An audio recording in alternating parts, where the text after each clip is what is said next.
2024 would not be complete without us discussing yet another Marvel Studios blunder. And this time it comes in the form of a What If episode that is getting a lot of attention for all the wrong reasons.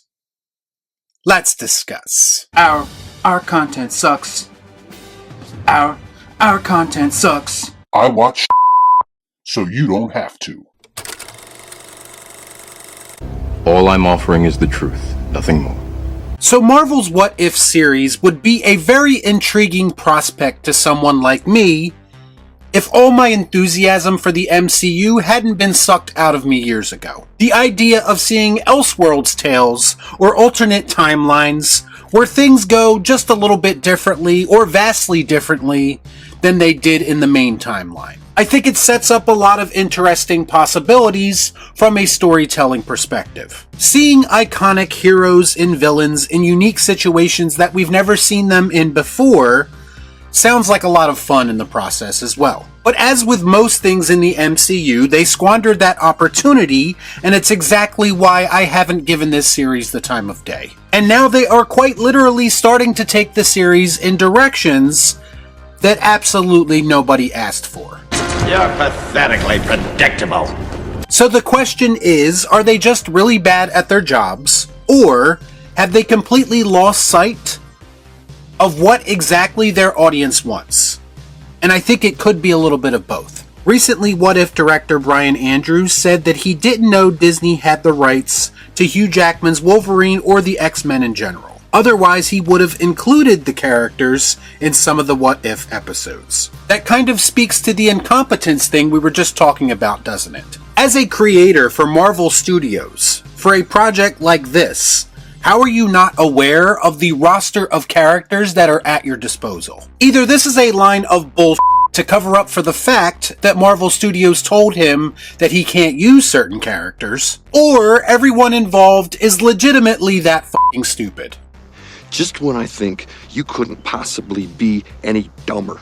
I think most fans would have accepted a story around one of the Wolverine variants that we only saw briefly in Deadpool 3. Tell us what's going on with the brown suit Wolverine that looked infinitely better than the yellow suit Wolverine you were pushing down our throats. Now, I guess they could potentially do that at some point still, but coming out and flat out admitting that you didn't even know Marvel Studios own the X-Men, it does feel like a missed opportunity when it comes to making What If the best series it possibly can be. It also helps to give people what if stories about characters that they actually give a shit about for future reference. Maybe a little bit more communication on Kevin Feige's part could go a long way. Just saying. Speaking of making what if episodes about characters and events that nobody gives a shit about, that brings me to the topic of the day and this infamous Howard the Duck What If episode that was released on Christmas of all days. In the episode, Darcy Lewis and Howard the Duck have a child that is somehow inexplicably birthed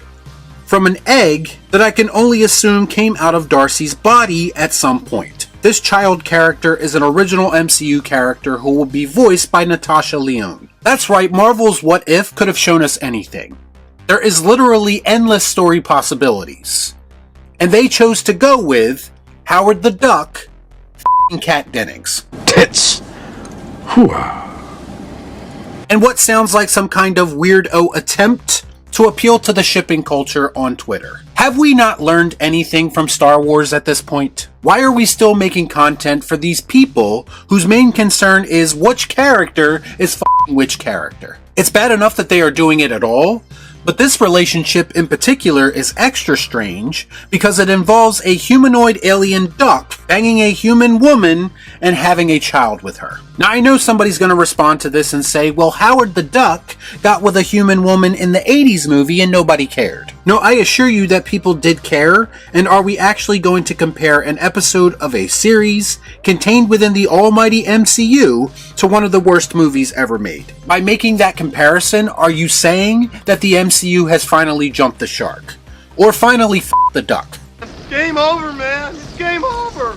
Some may call the 80s movie a guilty pleasure, but there is a reason that Howard the Duck wasn't spoken of for a long time after that movie came out. I say again, some things just do not translate from page to live action, and I think Howard the Duck qualifies. Now you would think the character would be tailor-made for an animation series like What If. The problem is that somebody at Marvel Studios couldn't give us a standard Howard the Duck adventure.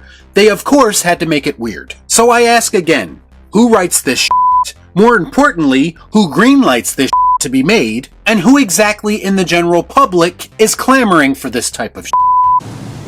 See, nobody cares. The MCU at this point is so far removed from what they once were that they are almost unrecognizable. It's almost hard to believe that they once had their fingers firmly on the pulse of the fandom and that they could do no wrong. And now they continue to make content for an audience that simply does not exist. Or at least an audience that's not large enough to sustain a franchise like this during troubling times. I mean, if you just look at some of the reactions to this one post alone on X, you will see a lot of what the f were they thinking reactions, and these are the people that they are desperately trying to appeal to. With one person saying, "What if this show wasn't so?" Another person posted a picture that said, "The writers barely disguised fetish." Another one said, "Wait a minute, I'm not the target audience." Another says, "We got bestiality What If before we got a Blade movie." Now let all of that sink in for a moment as you resist the urge to call me a hater. I'm having trouble.